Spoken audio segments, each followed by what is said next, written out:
ఈ రోజు మీరు చూస్తూనే ఉన్నారు ఎంత గొప్పగా విజయం సాధించబోతుంది ఈ సభకి అశేష జనం ఆయన వస్తున్నారు.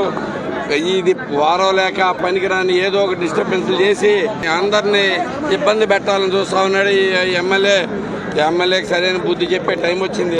అందరూ ఏకమే ఒక్కసారిగా వచ్చేసారు. మా ఈ జనవాహిని తట్టుకోలేడు. ముందే చెప్తున్నాను, పనికి మాలిన విషయాలు మానేసాయి. మర్యాదగా నువ్వెప్పుడు వెళ్ళే హైదరాబాద్ వెళ్ళిపోయి ప్రశాంతంగా పడుకో. నీకు ఇక్కడ అనవసరం. వైసీపీ ఖాళీ అయిపోతుంది. ఇక్కడ గుడివాడలో కూడా వైసీపీ పూర్తిగా ఖాళీ అయిపోతుంది. రెడీ అయిపోండి. 4 సార్లు నా మీద గెలవలేక కొత్త వాళ్ళని తీసుకొచ్చి పెడుతున్నారు. ఇతను కూడా వెళ్ళిపోతాడు, మళ్ళీ ఇంకొకరు వస్తారని చెప్పేసి అంటున్నారు. 2 సార్లు పెట్టింది మేమేం గుర్తు పెట్టుకోమని చెప్పండి.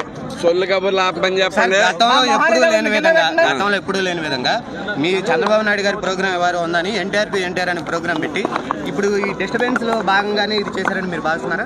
ఐటమ్ కావాలండి. వీళ్ళకి కావాల్సిందండి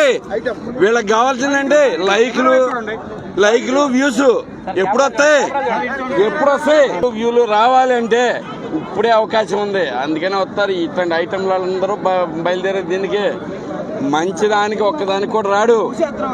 ఏదైనా కానీ చెడు చేయడానికో ఏదో గొడవ చేయడానికో ఇట్టడానికి వస్తాడు. చేదరించుకుంటున్నారు జనాలు.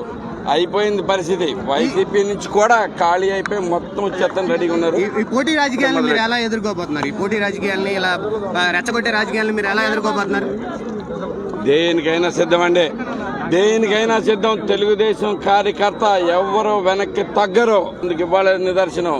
పోలీసు వారు అంత ఇబ్బంది పెట్టినా ఏం చేసినా గానీ మేమైతే కనుక ముందుకు నడుచుకుంటూ వచ్చాం. ఈ రోజున దుర్మార్గుడు కొడాలి నాని చేతకాని దద్దమ్మ పోలీసులు అడ్డు పెట్టుకుని మా యొక్క ర్యాలీని ఆపుతానికి ప్రయత్నం చేశాడు. ఆడు వల్లగాలు తెలుగు తమ్ముళ్ళు కానీ జన సైనికులు కానీ వాళ్ళ కట్టెలు తెంచుకుని ఈ రోజు ఈ కార్యక్రమం విజయవంతం చేశాం. నేను ఉదయం ఎత్తేస్తున్నా కొడాలి నానికి నీ వల్ల కాదు. నువ్వు ఎన్ని సార్లు కౌలు చెప్పినా 4 సార్లు గెలిచి 5 సార్లు ఈ తడ ఒక తాటి మీదకి వస్తున్నాం. ప్రతి ఒక్కరు కూడా ఈ 5 సంవత్సరాల్లో మంత్రి అయిన తర్వాత నీ దోచుకుని చాలక వేల కోట్లు దోచుకుని కళ్ళు నెత్తికి మాట్లాడుతున్నావు. దుర్మార్గుడు, నీ అంత చూస్తాం.